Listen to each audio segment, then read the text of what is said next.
ቀጥታ ወደ ትምህርት እንገባለን ማለት ነው። ትምህርቱ ከሀ እስከ ፐ ያለችዋን የወንጌል ትምህርት እንማማራለን ማለት ነው። የቃሉን የእግዚአብሔርን ቃል ማለት ነው። ትምህርቱን እንማማራለን። መጽሐፍቶቻችንን እንገመግማቸዋለን።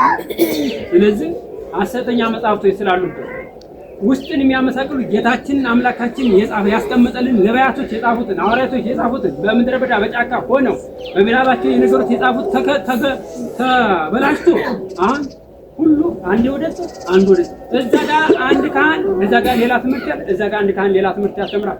እዛ ጋር ቤተክርስቲያን እዛ ጋር ሌላ ያስተምራል። እዛ ጋር ቤተክርስቲያን ደግሞ ሌላ ያስተምራል እና የተለጋገደ ማንነት ሆኖብናል። እኔ ያለውበት ደረጃ ይሄ ነው። እህቶች ወንድሞች፣ እንግዲህ እዚህ ጋር አባታሉ እዚህ ጋር አባታሉ ስህተት ካለብኝ አርሙ። እንደገናም ደግሞ አንደኛ የምነግራችሁ ነገር እስቲ ካህን ሆናችሁ ቄስ ሆናችሁ አርማችሁን አውልቃችሁ አርማችሁ ጥምጥማችሁ ነች። ስለዚህ በየመንገድ ላይ በየስራ ቦታም ልትሄዱ ወደ ቦታ ልትሄዱ አርማችሁን አውልቃችሁ የሚሄዱ ካህናቶች ያ ስህተት ነው። ለክብራቸው መጨነቅ አለባቸው። ጌታ አምላክን እኮ ተሸክመው ቅዱሳን አምላክን ይሸከማሉ። ካህናቶች ይዛሉ እኮ መስቀሉን ተሸክመዋል። መስቀሉን ይዘዋል። ያ ካህን አርማው ከሌለ ይሳለማሉ? አይሳለሙም። አርማው ግን ካለ ይሳለማሉ። ደግሞም ትራንስፖርት ላይ ወይም መኪና ላይ አባት ናቸውና ያከብሯቸውና ወንበር ይለቁላቸዋል። በየመኪናው ላይ ወይ ወንበር አይለቁላቸው ወይ በቃ እንደዚህ ቆመው ለሊት ቆመው ቀን ቆመው እንዴት ይሆናል? ይሄ እንከባበር። አባቶቻችሁን አክብሩ። አባቶቻችሁ መለኩሳትንም ካህናትንም አክብሩ። ሁለተኛ የምናገረው ስለ መለኩሳት ነው። መለኩሳት ሕጋቸውን ጠብቀው በምድረ በዳ እንጂ በመንደር ውስጥ ወይም በአካባቢ ወይም በቤተክርስቲያን ላይ ዳር አይደለም። መለኩሴ ፍቅረ ነዋይ የታደረበት ምን ይሆናል? ፈሪስታል። እግዚአብሔር ምን አለ? ኢየሱስ ክርስቶስ በገላ በሚያስተምርበት ምን አለ?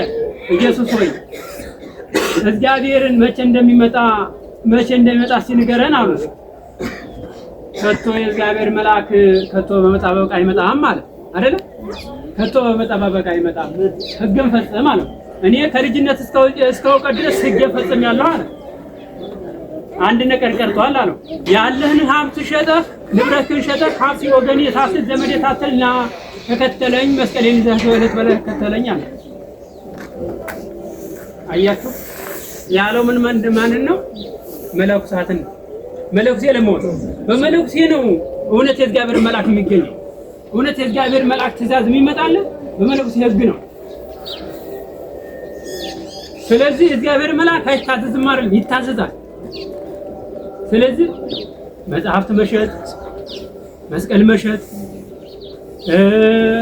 ሰላት መሸጥ፣ ተለያዩ ዕጣኖች ምናምን ወዘተ መሸጥ፣ መለወጥ፣ መለመን። ስለዚህ ገዳም ስለዚህ የትና የትኛው ሕግ ነው ያለው? ገዳማዊ ከሆነ ገዳማዊ ነው። ሲጀመር አንድ መለኩሴ ከበዓት መውጣት የለበትም። ዛሬ መለኩሴ አይደለም። ልታውቁ ይገባል። እህቶች፣ ወንድሞች፣ አባቶች፣ እናቶች ልታውቁ ይገባል። ዛሬ ስልካቸውን ሳይለንት ብዬ አድርጉ።